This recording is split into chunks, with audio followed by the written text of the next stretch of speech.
যন্ত্রণা ভালো লাগে না।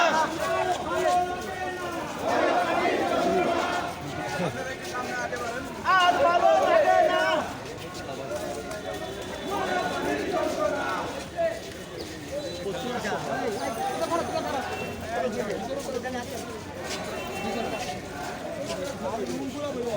সিদ্ধিরগঞ্জ থানা বিএনপি আয়োজিত ডিএনডির ভানবাসী মানুষের সমস্যা সমাধানের লক্ষ্যে প্রদানের এই অনুষ্ঠানে উপস্থিত ফতুল্লা থানা বিএনপির সংগ্রামী সিনিয়র সহসভাপতি জনাব সুলতান মাহমুদ মোল্লা, সিদ্ধিরগঞ্জ থানা বিএনপির সংগ্রামী সভাপতি মাজেদুল ইসলাম, ফতুল্লা থানা বিএনপির সাবেক সংগ্রামী সভাপতি অধ্যাপক খন্দকার মনিরুল ইসলাম সহ ফতুল্লা সিদ্ধিরগঞ্জ থানা বিএনপি এবং ইউনিয়ন বিএনপি সম্মানিত নেতৃবৃন্দ, উপস্থিত আমার প্রিয় সহকর্মী, বিভিন্ন ইউনিয়ন থেকে আগত মূলদল এবং অঙ্গ সংগঠনের নেতৃবৃন্দ, আসসালামু আলাইকুম। সকল প্রশংসা মহান আল্লাহ তাআলার জন্য।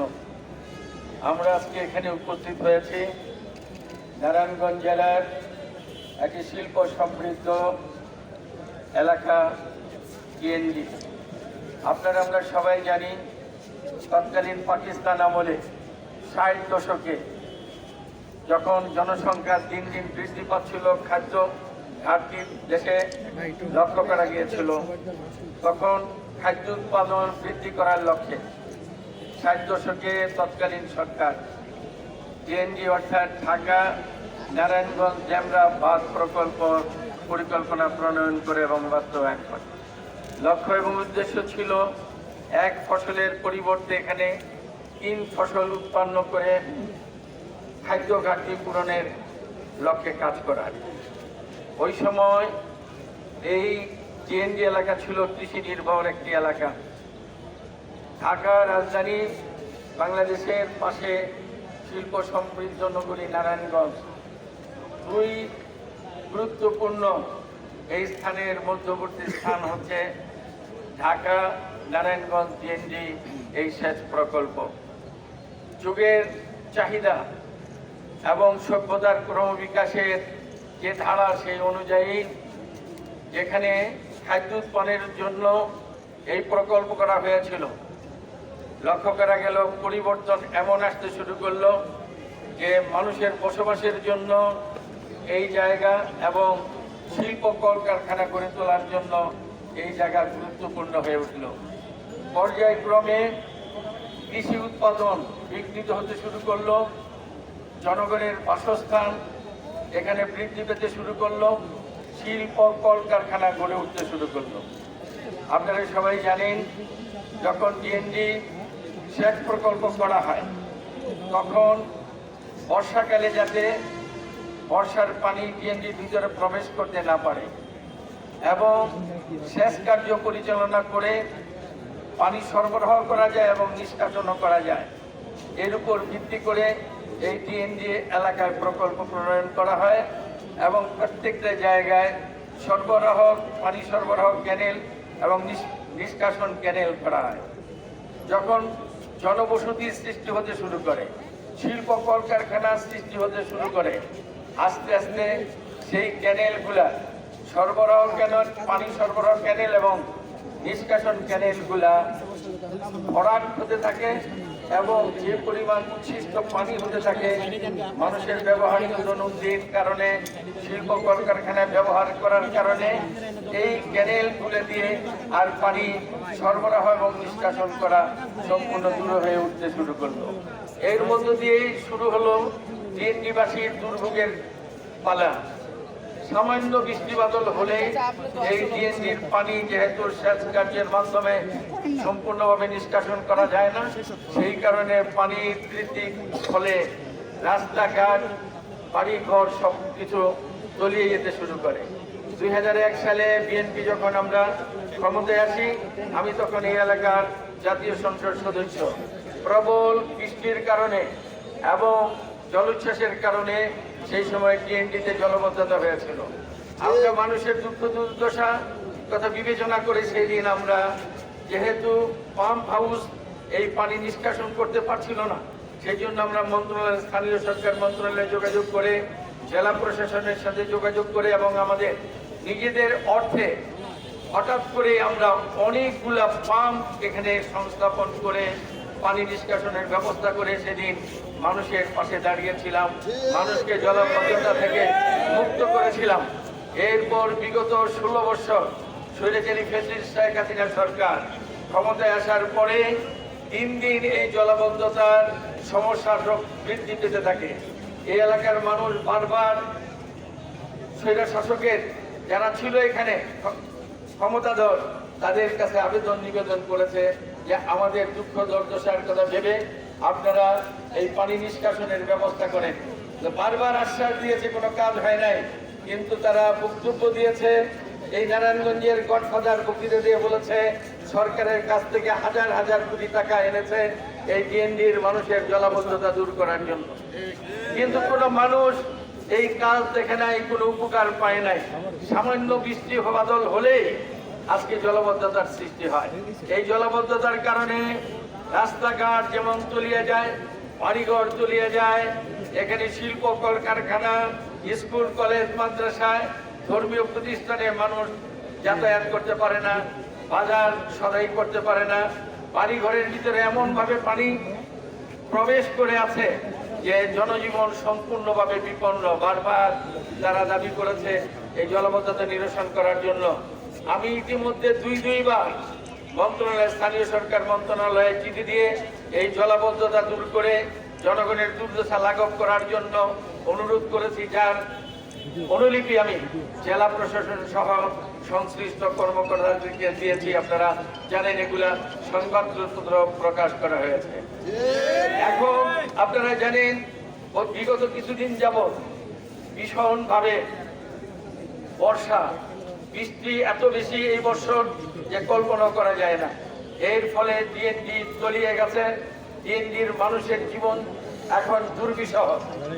ছেলেমেয়েরা, শিশু বাচ্চারা স্কুলে মাদ্রাসায় যেতে পারে না, আর মানুষ তাদের কর্মস্থলে যেতে পারে না। মরার উপর খাড়ার ঘায়ের মতো আরেকটি বিষয়, শিল্প কলকারখানা গড়ে ওঠার কারণে যেখানে আপনার শিল্প কলকারখানার বর্জ্য এখানে প্রতিনিয়ত পানির সাথে মিশে যায়, সেজন্য পানি দূষিত হয়ে এই এলাকার মানুষের জনস্বাস্থ্য মারাত্মকভাবে ক্ষতিগ্রস্ত হচ্ছে। অসুখ বিসুখ লেগে আছে। শিশুরা ছোটবেলা থেকে আজকে কেউ কেউ এমন রোগে আক্রান্ত হচ্ছে যে ভবিষ্যৎ তাদের জন্য অন্ধকার। এই সময় আমরা বারবার প্রশাসনের কাছে দাবি করে আসছি যে এই জলাবদ্ধতা নিরসন করে আমাদের জনগণকে এই দুর্দশা থেকে মুক্তি দেওয়া হোক, কিন্তু এখনো তা করা হচ্ছে না। সেই কারণে আজকে আমরা যারা রাজনীতি করি, আমরা জনগণের জন্য, দেশের জন্য রাজনীতি করি, এই সময় আমরা নিশ্চুপ বসে থাকতে পারি না। বাংলাদেশি মানুষের পাশে এসে দাঁড়ানো এখন আমাদের নৈতিক দায়িত্ব এবং কর্তব্য বলে মনে করি। আর যার কারণে ফতুল্লা এবং সিদ্ধিরগঞ্জ থানা বিএনপি তারা সভা করে সিদ্ধান্ত নিয়েছে যে আমরা এখন রাজপথে আন্দোলনে নামবো। এই জনগণের দাবি দেওয়া যতক্ষণ পর্যন্ত না বাস্তবায়িত হয় ততক্ষণ পর্যন্ত আমরা এই আন্দোলনে আমরা অংশগ্রহণ করব। আমরা বানবাসী মানুষের পাশে আছি, তাদের দুঃখ দুর্দশার পাশে আমরা থাকতে চাই। আমরা প্রশাসনের কাছে, সরকারের সংশ্লিষ্ট কর্মকর্তাদের কাছে দাবি জানাতে চাই, আপনারা আসেন, দেখে যান টিএনডির মানুষ কত নিদারুণ কষ্টের মধ্যে এখন জলাবদ্ধতার কারণে দিন যাপন করছে, কি কি সমস্যার মধ্যে আছে।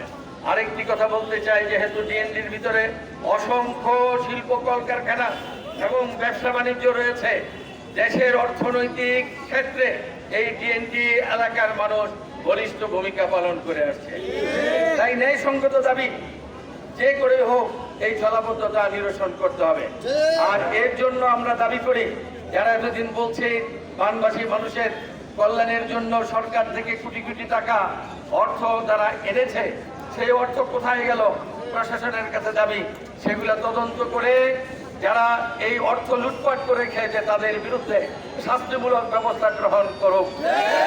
আমরা আরো দাবি করি, এখানে যারা ইউনিয়ন পরিষদের ছিল সেখান থেকেও সরকার থেকে টাকা নিয়েছে, ট্যাক্সের পয়সা তুলেছে, সেই টাকা দিয়ে কি করেছে সেগুলো তদন্ত করে দেখা হোক। এই 16 বছর কিভাবে তারা লুটপাট করে গেছে, যারা এই লুটপাটের সাথে জড়িত তাদের বিচারের আওতায় নাও।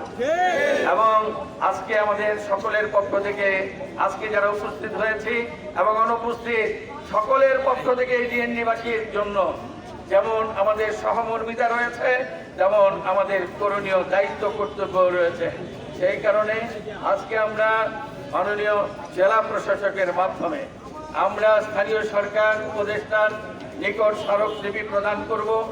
আমরা আশা করব নারায়ণগঞ্জের জেলা প্রশাসক আমাদের জনগণের এই দুঃখ দশার কথা বিবেচনা করে আমাদের এই স্মারকলিপি কতটুকু বাস্তবসম্মত এবং ন্যায়সঙ্গত তা বিবেচনা করে যথাযথ কর্তৃপক্ষের নিকট আমাদের এই স্মারকলিপি পৌঁছে দিবেন এবং আপনারা অবিলম্বে প্রয়োজনীয় ব্যবস্থা গ্রহণ করার জন্য ব্যবস্থা গ্রহণ করবেন।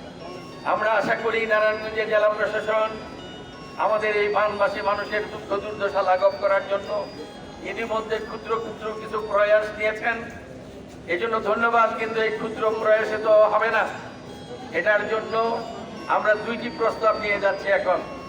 একটি হচ্ছে স্বল্পকালীন প্রোগ্রাম করতে হবে, যে করেই হোক বিশেষ ব্যবস্থায় এখন যে জলাবদ্ধতা, এই জলাবদ্ধতা নিরসনের জন্য পানি নিষ্কাশনের ব্যবস্থা করতে হবে। দ্বিতীয় হচ্ছে দীর্ঘমেয়াদী একটি পরিকল্পনা নিয়ে তা বাস্তবায়ন করতে হবে। এখানকার যত ক্যানেল আছে, খাল আছে, সবগুলো এখন পরিত্যক্ত হয়ে গেছে। এই ক্যানেল খাল দিয়ে পানি নিষ্কাশন করা সম্ভব হচ্ছে না এবং যে রাস্তাঘাট আছে সেই রাস্তাঘাটগুলো এত নিচু যে সামান্য পানি হলে এগুলো ডুবে যায়। কাজে এই রাস্তাঘাটগুলো উঁচু করে বানানোর পরিকল্পনা নিতে হবে। ড্রেন সিস্টেম আধুনিকরণ করতে হবে এবং এই ক্যানেলগুলোকে আরো সম্প্রসারিত করে পানি নিষ্কাশন ব্যবস্থা দ্রুত ত্বরান্বিত করতে হবে। এরপর আমি নারায়ণগঞ্জে সর্বস্তরের মানুষের কাছে, সংগঠনের কাছে একটি দাবি জানাবো। আজকে আমরা জনগণের কল্যাণের জন্য, জনগণের দুঃখ দুর্দশা লাঘব করার জন্য এখানে সমবেত হয়েছি। আমরা চাই নারায়ণগঞ্জের প্রেস, নারায়ণগঞ্জের ব্যবসায়ী প্রতিষ্ঠান, নারায়ণগঞ্জের অন্যান্য সামাজিক প্রতিষ্ঠান, সংবাদপত্র সহ সকলের সহযোগিতা চাই, সাহায্য চাই। আপনারা আমাদের এই দাবির প্রতি সমর্থন জানিয়ে এগিয়ে আসবেন। জনগণের কল্যাণে আপনাদের সাহায্য সহযোগিতা কামনা করছি, এটা অত্যন্ত প্রয়োজন। কারণ এককভাবে ডিএনডিবাসী যদি না পারে, সেখানে নারায়ণগঞ্জের সকল পর্যায়ের সংগঠন এবং বিবেকবান মানুষকে এই আন্দোলনের সাথে, এই দাবির সাথে যুক্ত হওয়া প্রয়োজন। সেই জন্য আপনাদের কাছে আহ্বান জানাচ্ছি, অনুরোধ জানাচ্ছি, আপনারাও এগিয়ে আসেন, যাতে করে আমরা সম্মিলিত প্রচেষ্টার মাধ্যমে আমরা এই সমস্যার সমাধান করতে চাই। রাজনীতির ঊর্ধ্বে উঠতে চাই, এখানে কোনো রাজনীতি নাই। ডিএনডির ভিতরে যারা বসবাস করে সকল দলের মতের মানুষ আছে এবং যারা রাজনীতি করে না তারাও আছে। বাংলাদেশের প্রত্যেকটা জেলার মানুষ এখানে কোনো না কোনো কারণে অধিবাসী। তো সকলের স্বার্থে আমরা আছে ঐক্যবদ্ধ হয়ে এই একটি বিষয়ের উপরে কাজ করি। এখানে কোনো ব্যক্তি স্বার্থ নেই, দলীয় কোনো স্বার্থ নেই। দলীয় চিন্তাও করব না, ব্যক্তি স্বার্থের কথা চিন্তা করব না, চিন্তা করব শুধু ডিএনডির বানবাসী মানুষের কথা। মানুষের দুঃখ দুর্দশা কিভাবে সমাধান করা যায় সেজন্য সবাই এগিয়ে আসবেন এই আহ্বান জানিয়ে আমার প্রিয় সহকর্মী ফতুল্লাহ এবং সিদ্ধিরগঞ্জ থানা বিএনপি অঙ্গ সংগঠন সহ আজকে যারা সাধারণ নাগরিকরাও আপনারা ছুটে এসেছেন এই দাবি দেওয়ার পক্ষে, সবাইকে আমার পক্ষ থেকে আন্তরিক কৃতজ্ঞতা ধন্যবাদ জানাচ্ছি। সাংবাদিক মিডিয়ার যারা ভাই এবং বন্ধুগণ আছেন তাদেরকে ধন্যবাদ জানাচ্ছি এবং এই দাবি যে আমাদের ন্যায়সঙ্গত দাবি, এই দাবি যে পূরণ হওয়া উচিত সেই বিষয়ে আপনারা আপনাদের লিখনির মাধ্যমে প্রকাশ করবেন এই আহ্বান জানিয়ে সবাইকে ধন্যবাদ জানিয়ে আমি আমার বক্তব্য এখানে শেষ করছি। একটি অনুরোধ করব, ফতুল্লাহ থানা থেকে 3 জন, সিদ্ধিরগঞ্জ থানা থেকে 3 জন আমার সাথে যাবেন আর সবাই এখানে শান্তিপূর্ণভাবে অবস্থান করবেন, কেউ আসবেন না। আমরা অফিস চলছে, এখানে শান্তিপূর্ণভাবে আমরা যেন আমাদের এই স্মারকলিপি প্রদান করে সুন্দরভাবে এখান থেকে বিদায় হতে পারি, সেই সহযোগিতা সবার কাছে কামনা করে আমার বক্তব্য এখানে শেষ করছি। আল্লাহ হাফেজ। বাংলাদেশ জিন্দাবাদ।